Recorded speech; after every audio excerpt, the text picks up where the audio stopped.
चलिए कितना तक हो गया था? बोलिए। 57 तक हो गया था। बोलेंगे 58, 59, 58 बताना है। एक आयताकार लकड़ी का गुटका, सॉरी टुकड़ा, 15 सेंटीमीटर लंबा, 12 सेंटीमीटर चौड़ा, 6 सेंटीमीटर ऊंचा है। उसे काटकर बराबर आयतन के घान बनाए गए जिसकी संख्या पूर्ण है। ऐसे घान की कम से कम संख्या कितनी है? प्रश्न में लिखा है ऐसे घान की कम से कम संख्या कितनी है? तो बोलिए एक आयताकार लकड़ी का टुकड़ा 15 सेंटीमीटर लंबा है। कितना है? 15 सेंटीमीटर लंबा है और 12 सेंटीमीटर चौड़ा है। 12 सेंटीमीटर चौड़ा।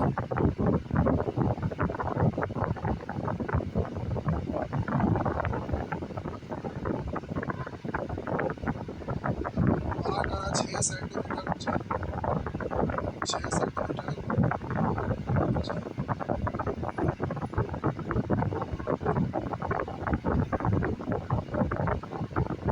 करें एक आयताकार लकड़ी का टुकड़ा 15 सेंटीमीटर लंबा, 12 सेंटीमीटर चौड़ा और 6 सेंटीमीटर, उसे काटकर बराबर आयतन के घाव बनाए। बराबर आयतन के घाव आप कह रहा है जिसकी संख्या पूर्ण है। ऐसे घनों की कम से कम संख्या कितनी? तो कम से कम संख्या होने के लिए भुजा बड़ा से घन बनेगा, उसका भुजा बड़ा से बड़ा हो। तो कहिएगा सर एक क्या ये है घना, आपको चाहिए घन है ना? तो हम बोले कि घान जो बनाइएगा उसका भुजा बड़ा से बड़ा हो। तो घान का भुजा जो है इस ऊंचाई को, चौड़ाई को, लंबाई को सभी में कॉमन है। अब जैसे घान काटे तो मान लेते हैं कि इधर से इतना बड़ा बड़ा घान काटे, ऐसे आप घान काटे, ठीक, आप इतना बड़ा बड़ा घान ऐसे काटे, तब ठीक था आंखें में इतनी सुर कट गई तो ये वाला घान बराबर होगा। तो आपको ये दिमाग लगाना है कि सभी घान आपस में बराबर कटे नहीं। तो भुजा आपका क्या होना चाहिए? बड़ा से बड़ा होना चाहिए। जैसे अब हम बोले इधर से काट लीजिएगा, ऐसे काटे, इधर से ऐसे काटे, तो ये घान जो है ये वाला घान निकालिए, ये वाला निकालिए, ये निकालिए, ये निकालिए, सब आपस में बराबर हो। तो हम बोले छोटा बड़ा से बड़ा घान बनेगा तभी संख्या कम से कम होगा।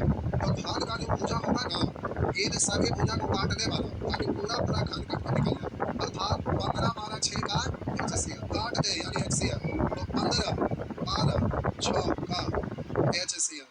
तो बोले घान का भुजा जो होगा, घान का भुजा जो होगा 15 12 6 का HCF। HCF मतलब इन सबको काट दो तो काटने वाला भुजा कितना है? 3, यानी इसका HCF 3 है। इसका मतलब जो छोटा घन बनेगा उसका भुजा कितना होगा? बात समझ में आया? तो इसका जरूरत नहीं है डायग्राम, आपको डायग्राम चाहिए बना लिए तो हम क्या करें? आप जरा ध्यान देंगे ऐसे घनों की कम से कम संख्या कितनी है?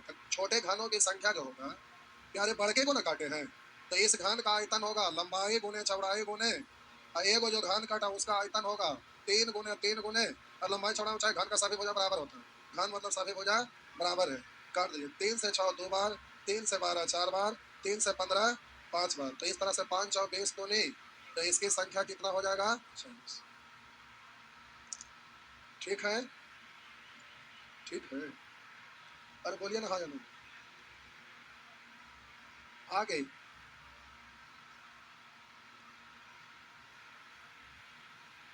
मौसम बिगड़ गया है।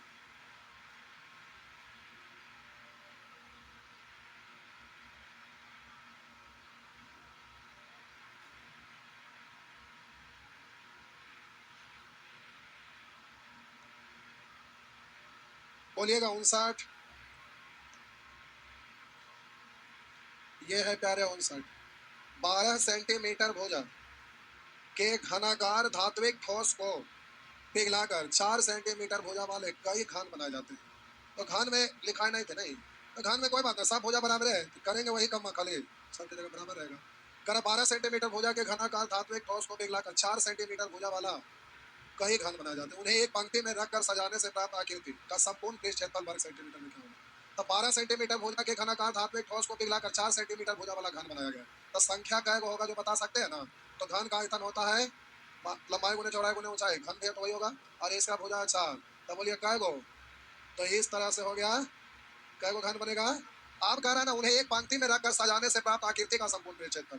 तो 4 सेंटीमीटर भुजा वाला कै गो घन बन गया, और उसको कह रहा है एक पंक्ति में रख के सजाया गया, मतलब एक छोटा सा ऐसा घन बनाइएगा जिसका भुजा कितना लीजिएगा? बोलिए भुजा आपका